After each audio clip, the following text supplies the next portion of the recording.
Historia del cristianismo parte 1. La era de los mártires. Historia del cristianismo, tomo 1, capítulo 1, Cristianismo e Historia. Aconteció en aquellos días que se promulgó un edicto de parte de Augusto César que todo el mundo fuese empadronado. Lucas 1:1. Desde sus mismos orígenes, el Evangelio se injertó en la historia humana. De hecho, eso es el Evangelio, las buenas nuevas de que en Jesucristo Dios se ha introducido en nuestra historia en pro de nuestra redención. Los autores bíblicos no dejan lugar a dudas acerca de esto. El Evangelio de San Lucas nos dice que el nacimiento de Jesús tuvo lugar en tiempo de Augusto César y, siendo Cirenio gobernador de Siria, Lucas 2:2. Poco antes, el mismo evangelista coloca su narración dentro del marco de la historia de Palestina al decirnos que estos hechos sucedieron en los días de Herodes, rey de Judea, Lucas 1:5. El Evangelio de San Mateo se abre con una genealogía que enmarca a Jesús dentro de la historia y las esperanzas del pueblo de Israel, y casi seguidamente nos dice también que Jesús nació en días del rey Herodes, Mateo 2:1.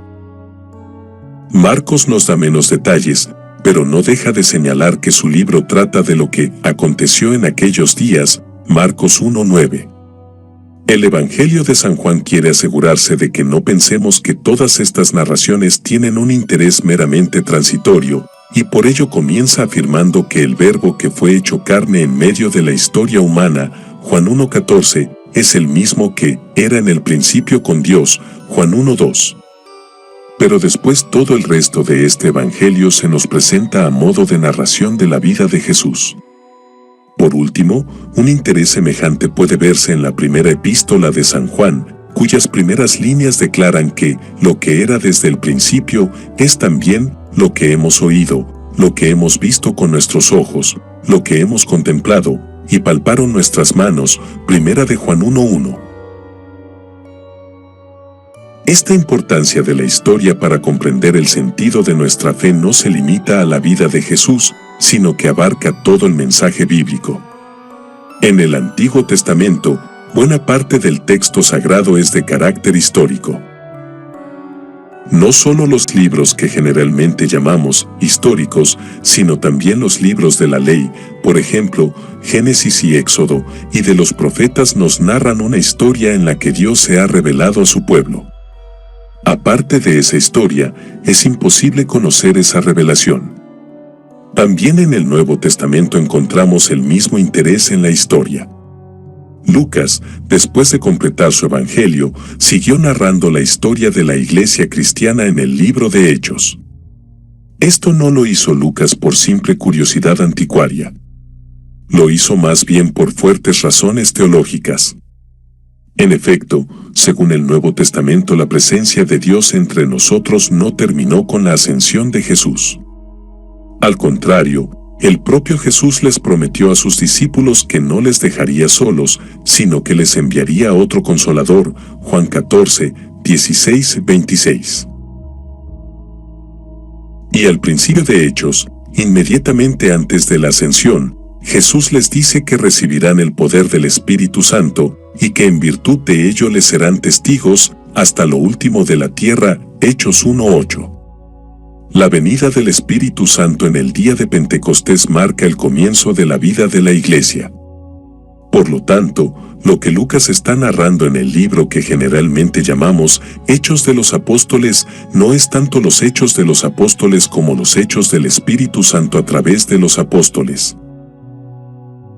Lucas escribe entonces dos libros, el primero sobre los hechos de Jesucristo y el segundo sobre los hechos del Espíritu. El segundo libro, empero, casi parece haber quedado inconcluso. Al final de Hechos, Pablo está todavía predicando en Roma, y el libro no nos dice que fue de él ni del resto de la iglesia. Esto tenía que ser así, porque la historia que Lucas está narrando necesariamente no ha de tener fin hasta que el Señor venga. Naturalmente, esto no quiere decir que toda la historia de la iglesia tenga el mismo valor o la misma autoridad que el libro de Hechos.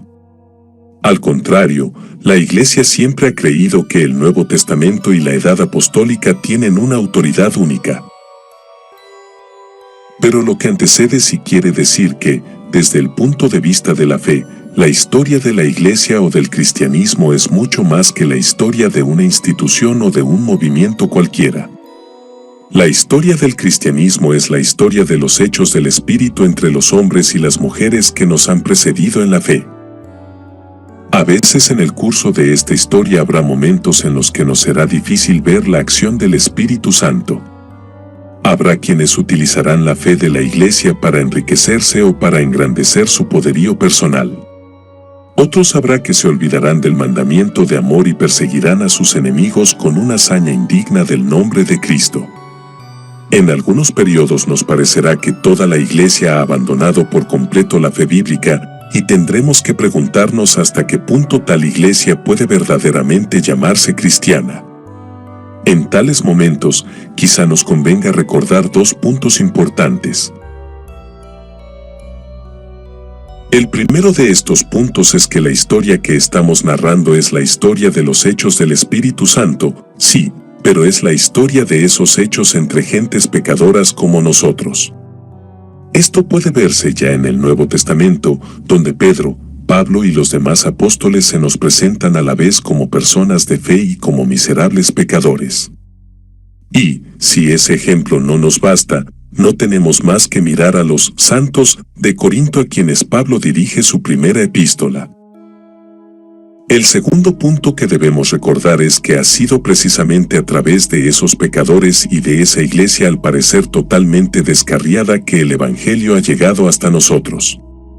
Aún en medio de los siglos más oscuros de la vida de la Iglesia, nunca faltaron cristianos que amaron, estudiaron, conservaron y copiaron las Escrituras y que de ese modo las hicieron llegar hasta nuestros días. Además, según iremos viendo en el curso de esta historia, nuestro propio modo de interpretar las Escrituras no deja de manifestar el impacto de esas generaciones anteriores. Una y otra vez a través de los siglos el Espíritu Santo ha estado llamando al pueblo de Dios a nuevas aventuras de obediencia. Nosotros también somos parte de esa historia, de esos hechos del Espíritu. Historia del Cristianismo, 1994. Justo L. González.